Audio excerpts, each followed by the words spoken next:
साथ क्या होता है, I am telling you. Okay, this is what we have seen in our personal experiences. So they say, ये लोग आते हैं ऐसे, बोलते सुल्तान till 100 question my I was very energetic, I could solve it. लेकिन जैसे 101वां क्वेश्चन आया, हमारा पूरा ध्यान ये हो गया, and we could not focus more. That is called MCQ fatigue. MCQ fatigue. So your brain is not able to solve more number of MCQs. Why? Because you have not given practice to your brain. See what I did. Simple. हमारे paper में we used to have 300 questions. 300 questions in a single paper. So I used to solve 600 questions in a day. Brain को double काम दो. So now my brain would be used to solving how many questions? 600 questions. If you can solve 600 questions in a day, 300 तो ऐसे ही हो जाएंगे. So that MCQ fatigue goes away. Got it? So if you are going to solve 200 questions in a day, your brain should be able to tackle at least 300 or 350 questions in a day. जब ये brain होगा ना, तभी जाके you won't get fatigued in your exam. Remember this. This is a very, very, very important concept. Okay? Now, also coming to the next subject after Dharma, radiology, my subject. So here again in radiology, you are not expected to know huge amount of physics, or you are not expected to know details of MRI, nothing, not that. What you are expected to know are important diseases and their appearances on X-ray, CT, MR. And those important diseases can be easily predicted.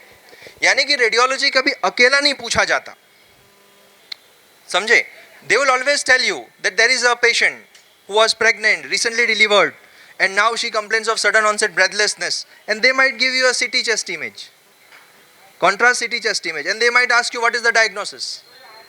So what are we doing here? We are clubbing the gynec part with the medicine part with the radio part. So that is linking subjects together. So this is what you should do. Whenever you have more than one same topic which is contained in more than one subject, always try to link those topics. Always. This is also very common between pediatrics and medicine. Between medicine and surgery, many topics. Like tuberous sclerosis, you will encounter it in medicine, encounter it in pediatrics, encounter it in radiology. Because there are so many radiological findings of tuberous sclerosis.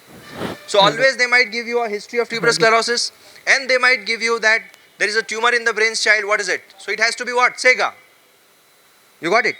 So you should know that if it is this, it has to be this. So that is known as linking subjects. So when you are reading subjects, always try to link them. This is again a very important point which I want you all to tell. Now coming to subjects like ENT, ophthalm. Now ENT and ophthalm, again these are short subjects for radiology. When you are giving AIMS exam, for them ophthalm is a very important subject. You would get at least 10 questions directly in AIMS from ophthalm. क्योंकि उनका ophthalm department is one of the best department in the country. So always high level questions are asked in AIMS exam when it comes to ophthalmology. Okay? Now एक clue which will always help you out. See, if you see various question papers of previous years, if you see anatomy paper, anatomy questions or physio questions or patho medicine questions, what you will find is that questions are hardly repeated. Questions are not repeated. Then you would say me that if questions are not repeated, why should we solve the GTs again and again? So remember a golden statement here. Questions are not repeated, but concepts are repeated.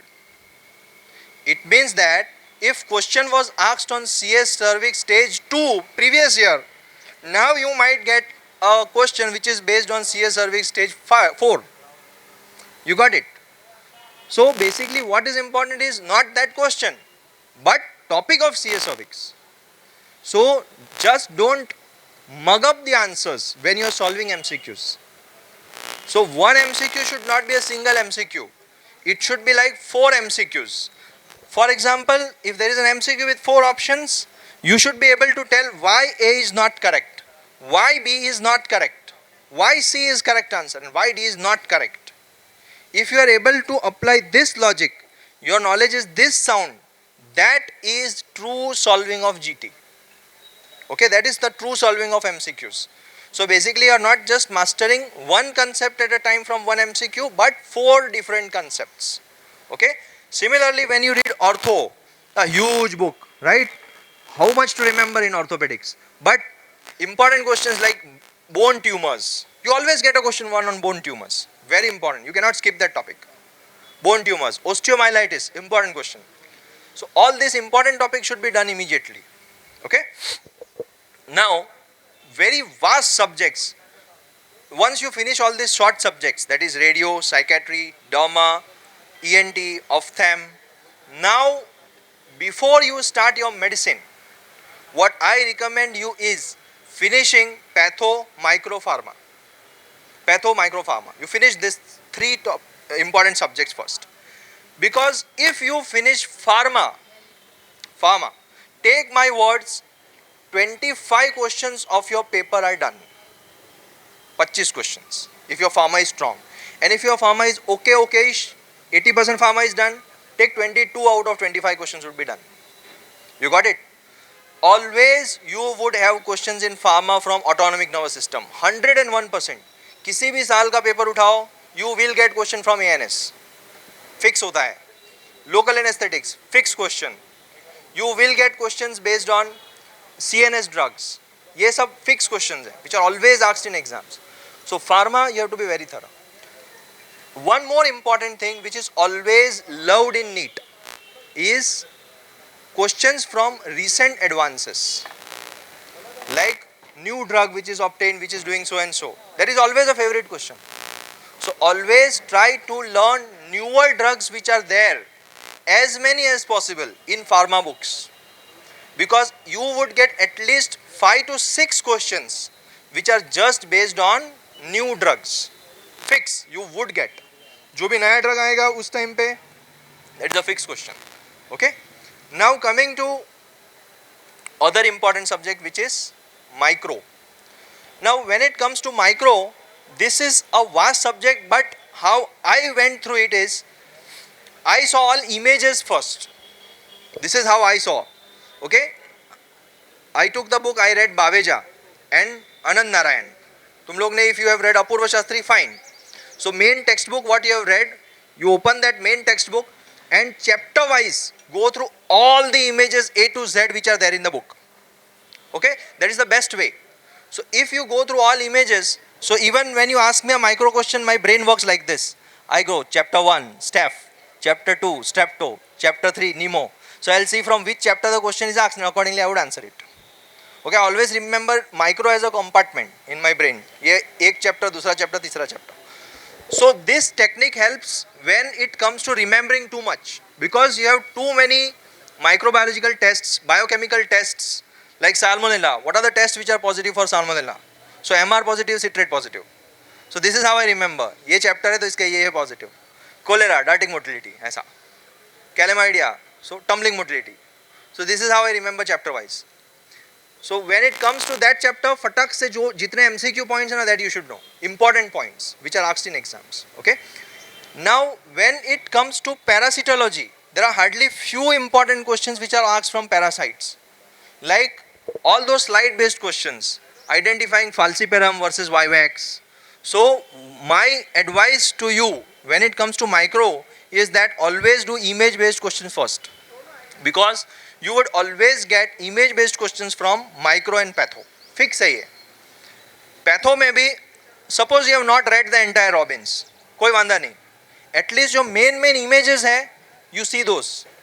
So when you are starting these subjects, micro and patho, my advice is you go through image based questions first. So if you are thorough with image based questions, your major headache is gone. Okay, and then you start chapter wise. Okay, once you finish basic cell injury wala chapter and inflammation wala chapter, the starting 2 initial chapters, and third is neoplasm. If you finish these 3 chapters from patho, I tell you half of your pathology questions are done. Okay, so most of the questions are asked from these 3 chapters. Okay, so first finish those chapters before you start other chapters in pathology. You got it? So अपना जो time बचा है ना ये सब, उसको इन सब कामों में लगाओ. Do smart work so that you get better result out of it, है ना. अब तुम कहीं पे काम कर लोगे, you would get some peanut like salaries now, but that is not of much benefit. You should have a broader vision. Think that if we don't work presently, if we utilize this time in a proper direction, suppose I have not read micro fully, but at least suppose you see those image based questions and those are asked in the exams, हो गया ना, तुम्हारी तो lottery लग गई ना. So this is what happens, right? Similarly, when you come to FMT, see, when it comes to FMT, what the student is afraid of, remembering those IPCs. Because you cannot memorize all those IPCs, right? So, in FMT, my advice is, पहले बाकी सब खत्म करो ना. Why are you caring about those IPCs? And when it comes to IPCs, you try to remembering them as range. Like IPC this to this is of so and so category. IPC this to this is so and so category. तो range याद रखना becomes more simple. Okay? Not necessarily कि जो भी question आएगा exam में तुमको आना ही चाहिए. So these all techniques help you out. Okay? Now one more important thing is when you have negative markings in NEET. Okay, point याद आ रहे तो मैं तुम्हें बताते चल रहा हूँ. Negative marking in NEET. So many a times you have students who come, अरे there is negative marking, मैं तो 200 में से 160 ही अटेम्प्ट करूँगा. And many a times they ask, कितना अटेम्प्ट करूँ sir? So I will tell you my experience and then I'll move to कितना attempt करने का. Okay? My advice. So negative marking in NEET was introduced in 2018 when I gave the NEET. उससे पहले negative marking नहीं रहते थे. So negative marking was introduced.